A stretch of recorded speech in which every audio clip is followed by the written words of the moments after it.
For this episode of Scholar Talks, we will discuss the different constitutional views of emancipation held by John Frémont and Abraham Lincoln. John Bicknell, our guest, worked as a reporter, columnist, and editor for 30 years. He is the author of 3 books, including America 1844, Religious Fervor, Westward Expansion, and the Presidential Election That Transformed the Nation. Also, Lincoln's Pathfinder, John C. Frémont, and the Violent Election of 1856. And most recently, today's topic, the Pathfinder and the President, John C. Frémont, Abraham Lincoln, and the Battle for Emancipation. I am Tony Williams, Senior Fellow at the Bill of Rights Institute, and I want to welcome you to another episode of Scholar Talks in the America 250 series. John, I want to thank you very much for joining us. Thanks for having me on. Great. Well, congratulations on the new book. I really love it. Just so well written, and just a dramatic tension between these two large figures. One a former presidential candidate and one the current president, and just that really important topic of that struggle over emancipation and anti-slavery and what's to do with this complicated issue. So very well done. Thank you.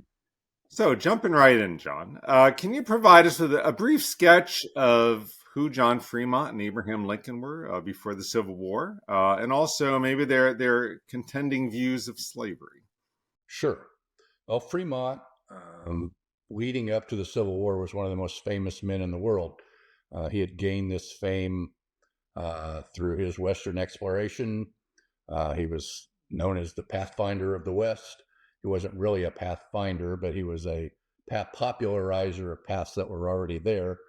And his reports of those travels, government documents, became bestsellers. People moving west, California and Oregon, used them as guidebooks, essentially. Lincoln, of course, was an Illinois lawyer, state legislator.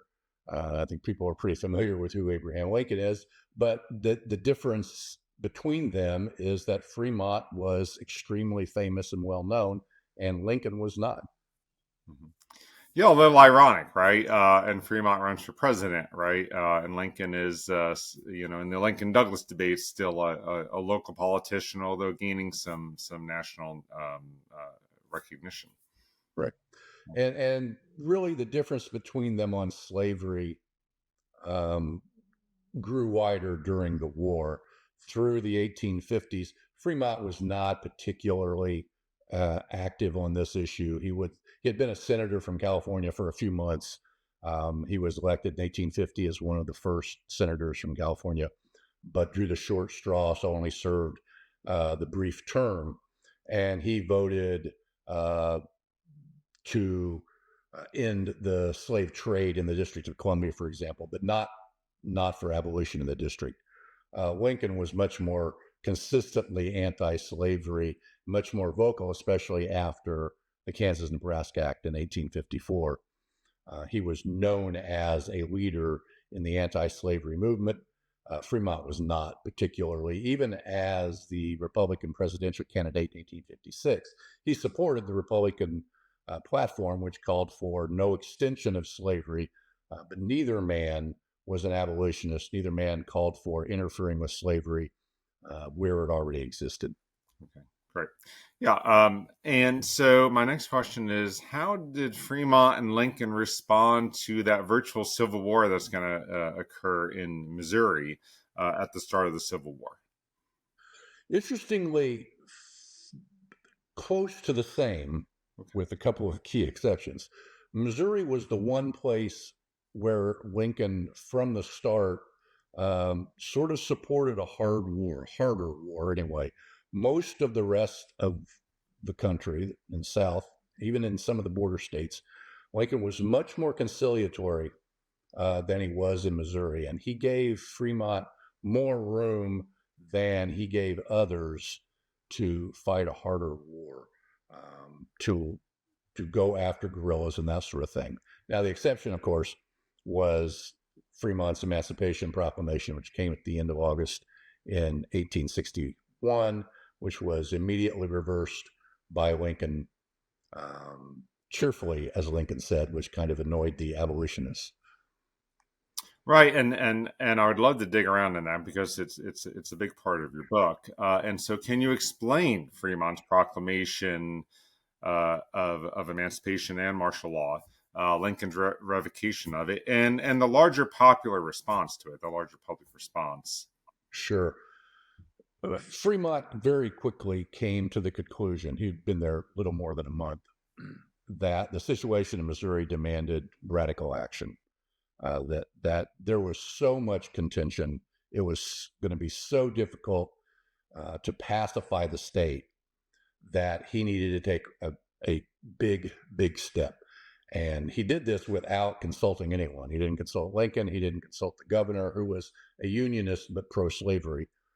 He didn't even consult his wife about this, and he consulted her about almost everything.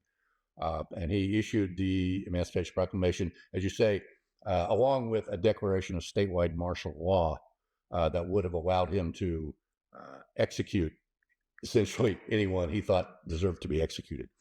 So Lincoln not only overruled the Emancipation Order, he overruled the execution order.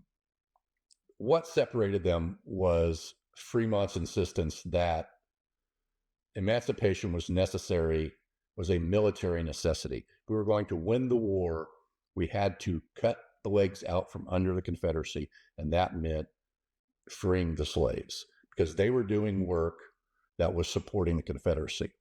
Now, early in August, the first Confiscation Act was passed. Lincoln signed it into law, but it allowed for the freeing of slaves only who were working directly in very specific jobs for the Confederate Army. Fremont went far beyond that, but he did not ground his proclamation in the first Confiscation Act.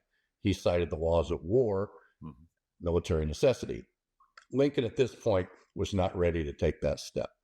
He believed that power rested with him. Now, it's a power that the president can't delegate.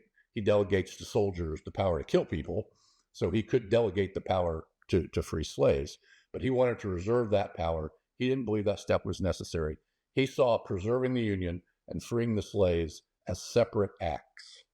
Fremont, and many others, saw them as inextricable, that it would not be possible to preserve the Union without freeing the slaves. Right, gotcha. And the larger response, I guess it varies, right? Including some important, congressmen and allies, as well as the broader media and so forth. Sure, it was popular among strongly anti-slavery people in the North, obviously, and really, it was at that moment that Fremont became what I call the military. He was the military symbol of emancipation. And he remained that really throughout the war. Even after the Emancipation Proclamation, people still looked at Fremont as that person. Very popular, but not very popular, certainly not with Democrats in the North who opposed it. And some Republicans who were wary, who believed, as Lincoln did, that emancipation in Missouri would put at risk not just Missouri, but Kentucky, Maryland, the slave states that had remained in the Union. Lincoln believed this fervently, and really that underpinned his entire objection to the proclamation. There's a great historical debate about this. I tend to come down on the side of that Lincoln over-worried that, but he certainly had a legitimate worry and acted on it. Right, great. Can you explain that just a little bit more for our audience, just in the sense that this sort of prudential approach from Lincoln, or you also call it, I think, a political approach. He's very worried about losing these border states, right? And so, can you explain why he's so worried about the effect of Sure. Fremont's proclamation? And it really was a political decision, not a constitution. This was not based on a constitutional concern about who had emancipation power, if anybody. Lincoln really framed this as a political decision, political military decision about mostly Kentucky. And he got a lot of blowback from friends, Joshua Speed, Joseph Holt, even Robert Anderson, the hero of Sumter, who was a Kentuckian, wrote to Lincoln saying, we can't have this. If you free slaves in the border states or allow Fremont to do it, um, the people of Kentucky will rise up and join the Confederacy. So Lincoln didn't want to risk that. He believed that Kentucky was the linchpin to the entire war effort, absolutely essential as Northern armies moved into the South. And he had a point about that. I think events showed, however, that that concern was overblown. Lincoln always overestimated Union sentiment in the Deep South and underestimated Union sentiment in the border states, and continued to for much of the war. Would Kentucky have left? I honestly don't think they would have.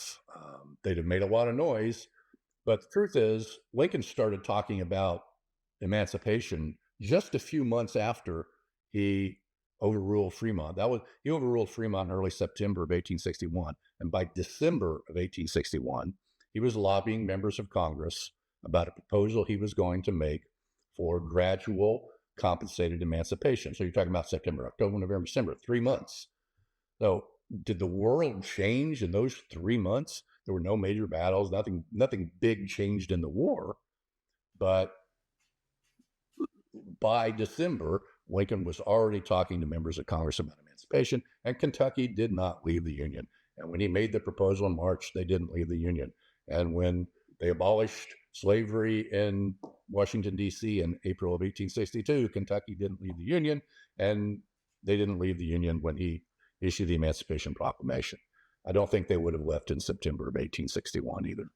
Right. So if he loses the border states, he's losing, control of the Mississippi, and if Maryland joined, then DC would be surrounded. So Lincoln thought pretty strategically about Right. some of these things, although in an overblown way, as you might argue. I think so. And while I say all that, in the moment, you never know what's going to happen.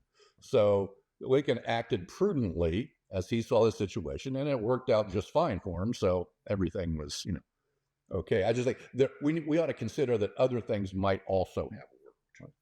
Right. No, it makes sense. And it leads me to my next question. I mean, you argue in the book that Lincoln, quote unquote, sort of came around to Fremont's point of view on emancipation, and leading, of course, as you alluded to, his own Emancipation Proclamation in the not too far distance. So can you explain what you mean a little bit by that? Sure. And also bear in mind, Kentucky and Missouri especially had to be fought over anyway. They stayed in the Union, but they were the scene, especially Missouri, scene of constant battles all through the war. Mm-hmm. Mm-hmm.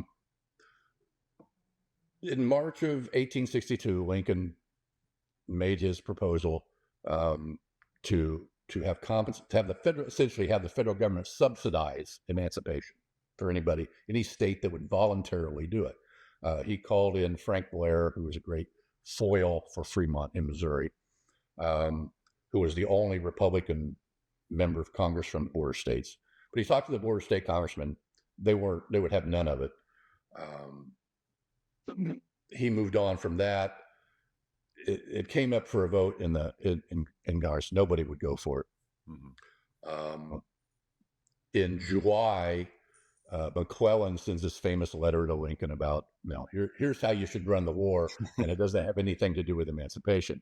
And I think it was at that point, others believed this, Montgomery Blair believed it, that this was really the turning point for Lincoln. It was only a week later that he had the conversation with a couple members of his cabinet, saying, I think we're going to have to do this. And then about 10 days after that, they had the cabinet meeting where he announced that he was going to announce an Emancipation Proclamation. Seward suggested he wait until they had a victory in the field or something like a victory, which Lincoln agreed to. And then in September, he issued the preliminary Emancipation Proclamation after Antietam. And then it took effect on January 1st, 1863. The interesting part, as far as Fremont is concerned, is that Lincoln used absolutely Fremont's reasoning of military necessity. He didn't cite the first or second confiscation acts, a law that had been passed in July. He cited the president's authority to act for military necessity. So he really just followed Fremont's blueprint within less than a year after he had overruled Fremont. Now, it doesn't mean even that Lincoln never believed that that power existed. He didn't want to use it at that point. He was a cautious man. He was a lawyerly man. He believed strongly in the Constitution and the rule of law, and he wanted to reunite the country as quickly and as peaceably as possible as you can do in a war. And he believed that the path to do that was not to create this incredible cultural disruption that emancipation would bring. And by the summer of 1862, he'd reached the same conclusion that Fremont had already reached the year before, which was it's not going to be possible to do that. Right. Gotcha. So, in light of all this, how do their paths cross for the duration of the war then? Yeah. Well, Lincoln relieved Fremont of command in Missouri in late October of 1861. Fremont had a lot of problems, and it was not just emancipation. In fact, it wasn't, I think, emancipation much at all. He was not a very competent military leader. He was a terrible administrator, a lot of graft going on. He wasn't enriching himself. He was already rich, but his friends and associates were enriching themselves.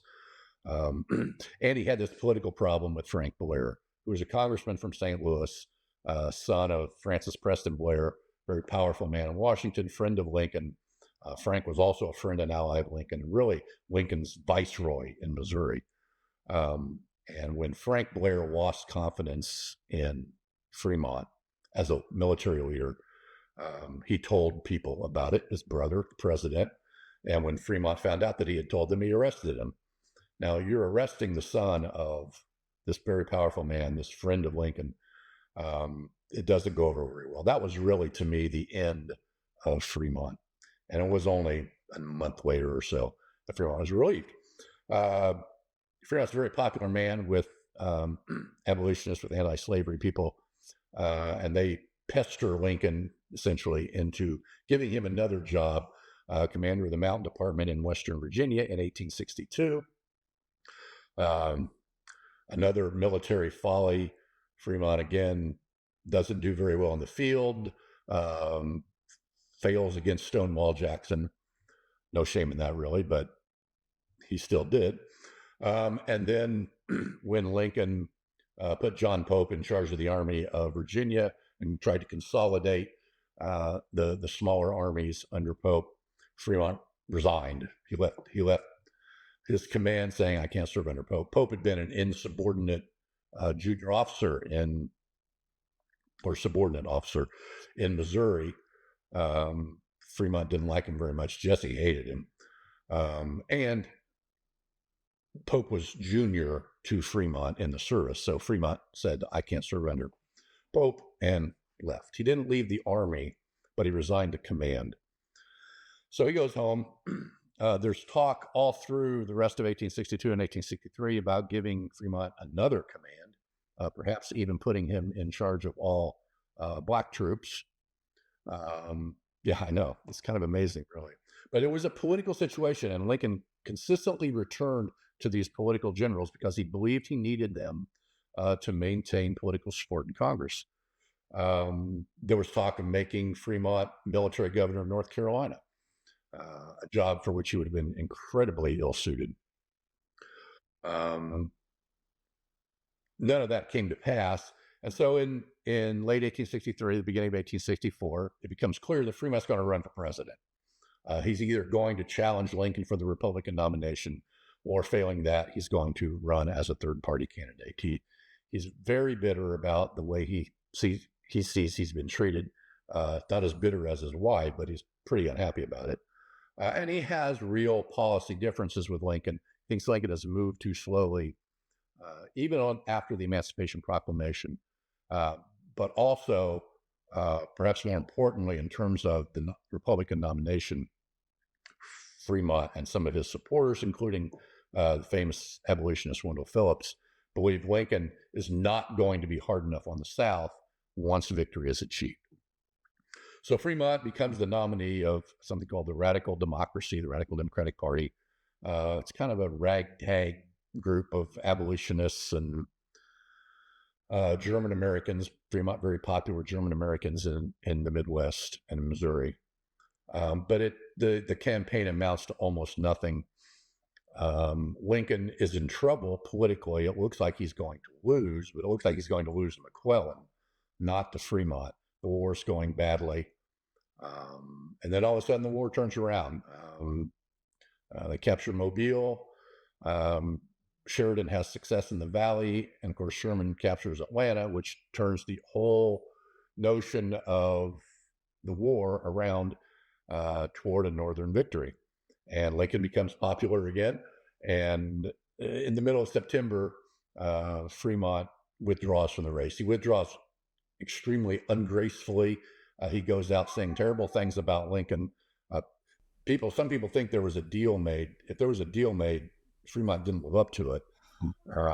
But he did leave the race, and Montgomery Blair, who was Frank Blair's brother and was Postmaster General and probably the least popular of the Lincoln cabinet officials among the abolitionist wing of the party, resigned.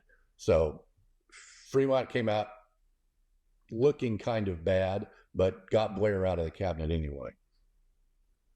Right.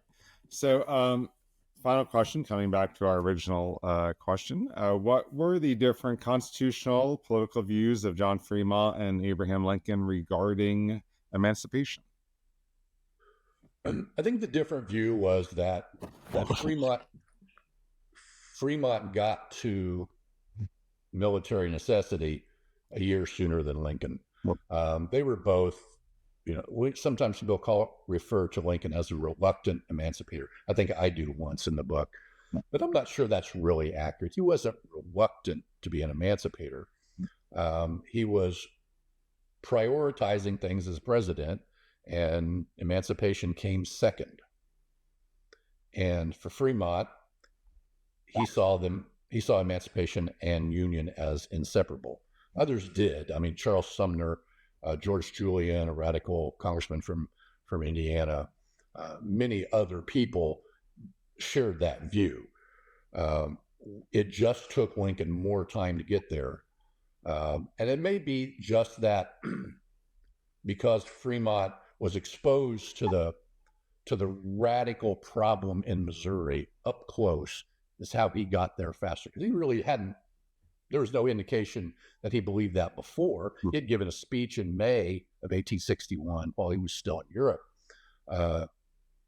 talking about welcoming the South back into the Union if they just lay down their arms. He didn't mention slavery at all.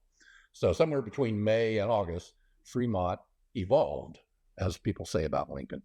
Well, somewhere between September and December to July, Lincoln evolved into the same situation. There's a great exchange of letters between Lincoln and his friend, Senator Orville Browning from Illinois, excuse me, that really explicate these constitutional issues. To me, Browning gets the better of the argument, but of course, Lincoln won the argument because he was president. But Browning did a masterful job of explaining Fremont's case much better than Fremont could himself. Right. Yeah, definitely a great part of the book. I enjoyed reading about that. So John, I want to thank you very much for joining us, and congratulations on your brilliant new book. And thanks for coming to discuss this really important topic. Thanks a lot, Tony. I appreciate it. Right. And thank you all for joining us on this episode of Scholar Talks. Please check out the other interviews in our America 250 series on our channel.